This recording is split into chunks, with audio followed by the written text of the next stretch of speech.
Assalamualaikum warahmatullahi wabarakatuh. Selamat pagi, salam sejahtera bagi kita semuanya.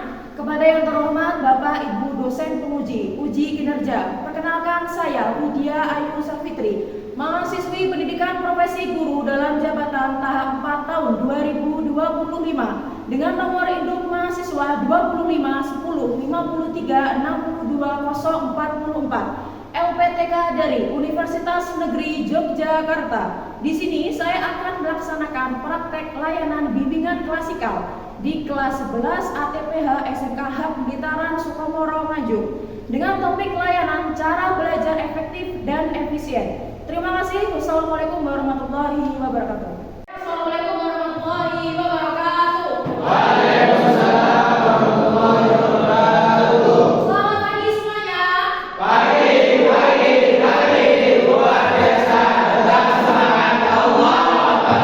Oke, luar biasa sekali. Tepuk tangan untuk kita semuanya. Oke teman-teman, hari ini kita akan melaksanakan layanan bimbingan klasikal. Sebelum melaksanakan layanan bimbingan klasikal hari ini, alangkah lebih baiknya kita berdoa terlebih dahulu agar kita bisa berjalan dengan lancar sampai nanti.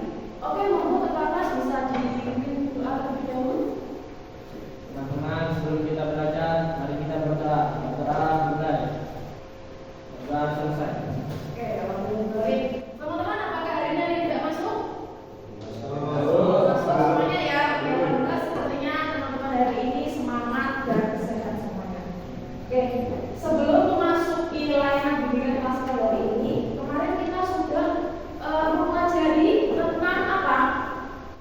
Bullying. Ada yang tahu nggak bullying itu apa? Monggo. Bullying adalah perilaku agresif yang dilakukan secara berlebihan terhadap seseorang dengan tujuan menyakiti atau merendahkan orang tersebut. Oke, betul sekali. Terus, Anda masih ingat nggak apa itu jenis-jenis dari bullying? Ada yang masih ingat? Jenis-jenisnya apa aja? Ada bullying secara verbal, terus bullying secara fisik, dan bullying secara cyberbullying. Ya kan? Cyberbullying itu apa kemarin? Dengan mengata-ngatakan atau berkata buruk di dalam sosial media. Ini teman-teman di sini ada yang punya Instagram nggak? Semuanya punya Instagram kan? Instagram, TikTok, Twitter, Tele, ya apapun itu di sosial media, kita tidak diperbolehkan untuk berkata buruk atau berkata kasar. Karena pada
sepak bola terus absen. Nah dari situ kan kalian kalau mau menjadi hal-hal tersebut kalian mau belajar atau tidak? Belajar dengan cara seperti apa? Bersungguh-sungguh mengikuti kegiatan pada saat di sekolah. Yang ketiga, belajar bertujuan mengubah sikap dari negatif menjadi positif. Terus yang keempat, belajar bertujuan menambah pengetahuan dalam berbagai bidang ilmu. Oke, selanjutnya ada apa nih? Faktor-faktor yang mempengaruhi hasil belajar. Yang pertama ada fisik atau jasmania. Ketika kalian belajar tapi kok dengan keadaan tidak sehat, apakah itu akan nyaman? Maka dari itu, ketika kalian merasa fisik kalian tidak enak, segera lapor di petugas UKS. Terus yang kedua, psikis atau kejiwaan kita. Ketika kalian merasa gangguan mental kalian merasa terganggu, itu apakah merasa nyaman? Tidak. Terus yang selanjutnya ada mengingat yang dipelajari, mengingat dan dipelajari. Karena semua itu kalau nggak diingat-ingat pasti akan lupa. Terus yang terakhir yaitu belajar rutin, tapi jangan lama-lama. Sebenarnya gini kan, belajar itu tidak perlu lama-lama, tapi yang perlu rutin. Contoh hari ini kalian belajar cuma di habis maghrib sampai jam 8. Itu nggak apa-apa, it's okay. Yang penting kalian itu melakukan hal seperti itu tuh rutin. Istiqomah. Betul. Nah ini adalah tips belajar efektif dan efisien. Yang pertama ada apa?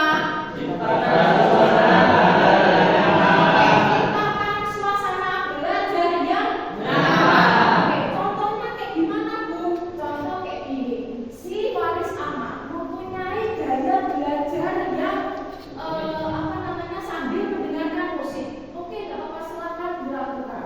Karena pada dasarnya setiap anak atau setiap karakter dari siswa itu mempunyai gaya belajar yang sendiri-sendiri atau berbeda-beda. Terus yang kedua yaitu merangkum materi pelajaran. Nah, ketika kalian sudah dikasih materi satu harian full oleh Bapak Ibu guru, nah itu tipsnya adalah silakan dirangkum yang penting-penting saja. Nah itu kan nanti akan bisa membuat kalian enak belajarnya pada saat waktu ulangan. Contoh nih, cara pupuk jagung ini ternyata ada ini loh alasannya. Yuk dirangkum, dibuatkan buku sendiri khusus merangkum. Nanti kalau seumpama kalian ujian atau ulangan, silahkan bisa dibaca kembali rangkuman hal itu.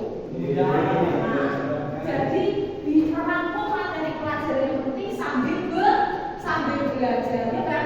Oke, yang selanjutnya yaitu belajar dengan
video dan nanti silakan disimak ya videonya ya. Jadi media tanamnya apa itu tanaman hidroponik? Tanaman hidroponik adalah sebuah sistem penanaman dengan media tanpa tanah. Jadi media tanamnya menggunakan larutan air yang mengandung nutrisi agar tumbuhan berkembang secara baik, dan adapun sebagian tanaman menggunakan media tanam kerikil, pasir kasar, sabut kelapa, rock wool, perlit atau serat kayu. Dasar kamunya aja yang banyak belajarnya. Ada orang kamu lebih parah. Dia tuh mata udah merah begitu, dia tidur gak bisa. Ya juga sih. Kalau aku sebenarnya suka sama pelajaran biologi man, tapi bukan yang teori terus begini. Apa yang kita ambil dari video tadi? Pembelajaran praktek itu seru kan? Dan dia bilang kalau di kelas itu sangat monoton dan sangat membosankan. Maka dari itu ibu gurunya tadi berbenah diri agar gimana sih pembelajaran di kelas itu supaya asik dan seru. Jadi gini kan, yang harus evaluasi itu bukannya kalian saja, bapak ibu guru juga selalu berevaluasi. Selanjutnya, ibu akan memberikan lembar kerja peserta didik. Silakan dikerjakan dan nanti silakan didiskusikan oleh kelompok. Lalu setelah itu silakan dipresentasikan.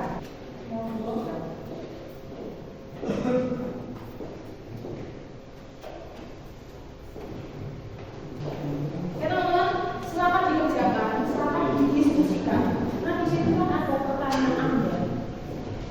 Kita lihat. Ada pertanyaan 1, 2, 3, 4, 5. Ada 5 pertanyaan. Itu sesuaikan dengan kelompok kalian, ya. Nah, coba yang satu ini. Apakah cara belajar saya sudah efektif? Menurut kelompok kalian, itu apakah sudah efektif atau belum cara belajarnya? Oke, silakan didiskusikan. Dan kita kerjakan.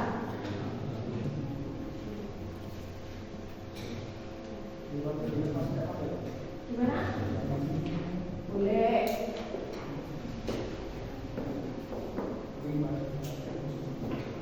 Ya.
Tujuannya adalah perubahan tingkah laku yang menyangkut pengetahuan, perilaku, dan sikap. Dan bisa dikatakan juga belajar diartikan sebagai proses perbuatan yang dilakukan dengan sengaja yang menimbulkan perubahan yang sifatnya relatif permanen. Kedua, masalah apa yang sering dihadapi saat belajar? Yang pertama yaitu keterampilan manajemen diri yang kurang baik atau kesulitan mengatur waktu, menunda-nunda pekerjaan atau prokrastinasi, dan tidak bisa menentukan prioritas tugas, sehingga sering terlambat mengumpulkan atau belajar dalam tekanan. Yang kedua yaitu kesehatan mental dan fisikal atau kecemasan, stres, tekanan, kurang tidur, atau masalah kesehatan fisik yaitu seperti kurang gizi atau sakit, sangat mempengaruhi konsentrasi, daya ingat, dan energi untuk belajar. Yang ketiga, bagaimana cara belajar kami? Setelah kami diskusi, cara belajar kami yaitu belajar sambil mendengarkan musik. Dengan seperti itu akan membuat kami merasa nyaman dan tenang. Oke, sudah? Ada yang mau bertanya? Ada yang mau bertanya? Semuanya? Akhirnya, oke. Fahri, silakan ditanyakan. Bagaimana membangun lingkungan kelas agar siswa termotivasi untuk belajar? Yang pertama, buat peraturan kelas yang disepakati dan dilaksanakan oleh seluruh siswa serta guru. Peraturan kelas membuat siswa tertib serta tidak mengganggu teman yang lain. Ada yang bertanya lagi? Tidak ada? Oke, silakan ditutup kelompok 1. Sekian presentasi dari kelompok kami. Assalamualaikum warahmatullahi wabarakatuh. Oke, beri ongkos untuk kelompok 1. Oke, sekarang kelompok berapa? 2, ayo, kelompok 2. Assalamualaikum warahmatullahi wabarakatuh. Waalaikumsalam warahmatullahi wabarakatuh. Akan mempresentasikan atau menjelaskan apa pengertian dari belajar, masalah-masalah yang sering dihadapi pada saat belajar. Oke, teman-teman, Pertanyaan. ada yang bertanya? Tidak ada? Jelas. Semua sudah jelas ya? Oke, sekarang ditutup kelompok 2. Baik, kami tutup. Kami dari kelompok 2 pamit mengundurkan diri. Wassalamualaikum warahmatullahi wabarakatuh. Waalaikumsalam. Selanjutnya yaitu kelompok 3 atau kelompok terakhir. Assalamualaikum warahmatullahi wabarakatuh. Kami dari kelompok 3 akan mempresentasikan LKPD, yaitu bermateri cara belajar dan etis dan efisien. 1. Apa pengertian belajar? Menurut kelompok kami, belajar merupakan sejenis perubahan yang diperlihatkan dalam perubahan tingkah laku yang keadaannya berbeda dari sebelum dan sesudah individu berada dalam situasi belajar dan melakukan tindakan serupa, di mana perubahan terjadi akibat adanya suatu pengalaman atau latihan. Apakah ada pertanyaan? Apakah ada pertanyaan? Oke, langsung Pak Sama. Salah satu tips belajar efektif ialah membentuk disiplin belajar siswa. Bagaimana cara membentuk disiplin belajar siswa? Berikan penjelasannya. Ya, saya menjawab. Apabila sedang membuat jadwal belajar maka harus dijalankan dengan baik. Contohnya seperti belajar tepat waktu dan serius, tidak sambil main-main dengan konsentrasi penuh. Oke, silakan lagi. Wah. Oke, silakan ditutup kelompok terakhir. Sekian dari kami kelompok 3. Mohon maaf. Wassalamualaikum warahmatullahi wabarakatuh. Waalaikumsalam warahmatullahi Oke, sudah presentasi semuanya ya ini. Untuk selanjutnya yaitu adalah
kegiatan pelajaran hari ini tentang cara belajar efektif dan efisien biar kita bisa mengerti bagaimana sih cara belajar yang benar, cara belajar yang efektif, dan cara belajar yang efisien